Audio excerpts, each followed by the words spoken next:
পৃথিবীতে যারা বড় বড় রাজা ছিল বা মহামানব ছিল তাদেরও সবাই পছন্দ করে নেয়। হাসিনারা সবাই পছন্দ করবো না, এটাই সত্য, ঠিক আছে। কিন্তু যাকে উপকার হয়েছে তারা তো পছন্দ করবো, ঠিক আছে। ধরেন আমার উপকার হয়েছে, আমার এলাকায় নদী বাঁধ দিছে, তা আমি হাসিনা পছন্দ করুম না? করুম তো। এখন হাসিনার সব দোষ, তার গুণ আছে না? এই যে একটা পদ্মা ব্রিজ করছে, এটাতে মানুষ উপকৃত হয়েছে না? আগে মানুষ অ্যাম্বুলেন্স দাঁড়ায় থাকতো, এখন অ্যাম্বুলেন্সে সরাসরি ঢাকা আসা পড়ে, তার উপকার হয়েছে না? সে তো আওয়ামী লীগের ভালোবাসবো।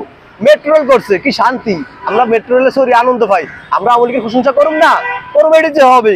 কারণ আমি একটা মাইয়া বিয়ে করছি, এটা আপনার পছন্দ হয় না, আমার বউকে আপনি তালাক দিতে পারবেন? এরকম কোন ইস্তেহার আছে?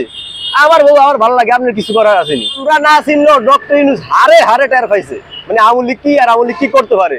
এর লেগে ডক্টর ইউনূস আওয়ামী লীগের ভয়ে মানে কষা কষা, বুঝছেন। স্বপ্নেও না আওয়ামী লীগ দেয়, বাথরুমও গেলে ডক্টর ইউনূস আওয়ামী লীগ দেখে মানে নাচ্ছা ওঠে, বুঝছেন। এই লোক বাস্তবতা। এখন আমরা ওই যে চোরের মনে পুলিশ পুলিশ, ডক্টর ইউনূস যেই জায়গায় যায় ওই জায়গায় আওয়ামী লীগ দেখে। এখন বাংলাদেশে যাই হয় একটা ট্র্যাক লাগে, যেটা আওয়ামী লীগ করছে। কাগড়াছড়ি করিতে মানুষ মরছে, কয়টা আওয়ামী লীগ, মানে বাংলাদেশে যা হয় সব আওয়ামী লীগ। তার মানে তো এই দেশে সবই আওয়ামী লীগ, আওয়ামী লীগটা তো শক্তিশালী। তাহলে আওয়ামী লীগরে যদি ভয়ই পান তাহলে নিষিদ্ধ করছেন কা? এই দেশটা আমনের ভাষায়, আমাকে প্রধান উপদেষ্টার ভাষায় বা এখন যারা দায় দায়িত্বে আছে হ্যাঁ ভাষায় সব কিছুর মূল্যে কি আওয়ামী লীগ। তার মানে এই দেশে সবই তো আওয়ামী লীগ, তা তোরা আর কে? তাহলে আওয়ামী লীগ নিষিদ্ধ করলি কা?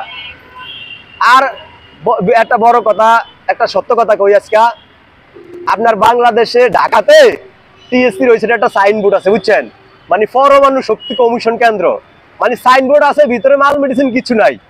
ডোনাল্ড ট্রাম্প কিংবা নেতানিয়াহু যদি সাইনবোর্ড দেখে যে পরমাণু শক্তি কমিশন, তাইলে এটা মিসাইল মারবো, কিন্তু ভিতরে মাল মেডিসিন কিছু নাই।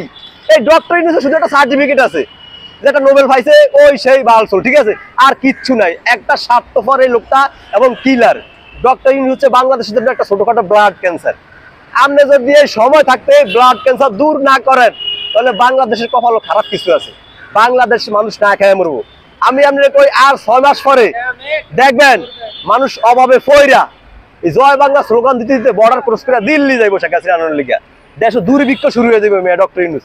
এখন তো যা আছে আছেই, আর 6 মাস পরে দেখবেন দেশ পুরা নাই, মানে মার্ডার হয়ে গেছে। এখন শেখ হাসিনা তো আর যাই হোক বাংলাদেশে ভালোবাসে, এত উন্নয়ন করছে, হ্যাঁ এর লিগে তার টান আছে, হ্যাঁ এই দেশে আইতো চায়, দেশের সেবা আবার করবো এটা কয়, কিন্তু ডক্টর ইউনূস তো রোহিঙ্গা, হ্যাঁ এই আইসে আবার যাইবো গিয়া, হ্যাঁ দেশের তো কিছুটা রে ভাই। এই লোক আসিল আমেরিকা, আবার ডিউটি শেষ করে যাইবো আমেরিকা, মাঝে দিয়ে আয়া যুক্তরাষ্ট্রের এজেন্ডা বাস্তবায়ন করছে, কইরা কিছু জায়গা তাগরের লিস্ট দিয়া গেছে, বুঝছেন। যে সমস্ত করিডোর বন্ধ রেডি আমেরিকারে দিছে, আওয়ামী লীগের সময় কে আমেরিকা রেডি লাগে নাই? লাগছে তো, শেখ হাসিনা দেয় নাই, ঠিক আছে। এটা তো আমেরিকা সব সময় লাগে। হাসিনা তো কইছে যে একটা দেশ গাটি কাটতো চাই আমি দেই না বললে এত সমস্যা, ঠিক আছে। তার মানে হাসিনা এগুলো চোখ রাঙ্গা দেশ চালাইছে, আমনে পারেন না কে? হ্যাঁ আমনে কে? আমনে দেশ বিক্রি করেন কে রে?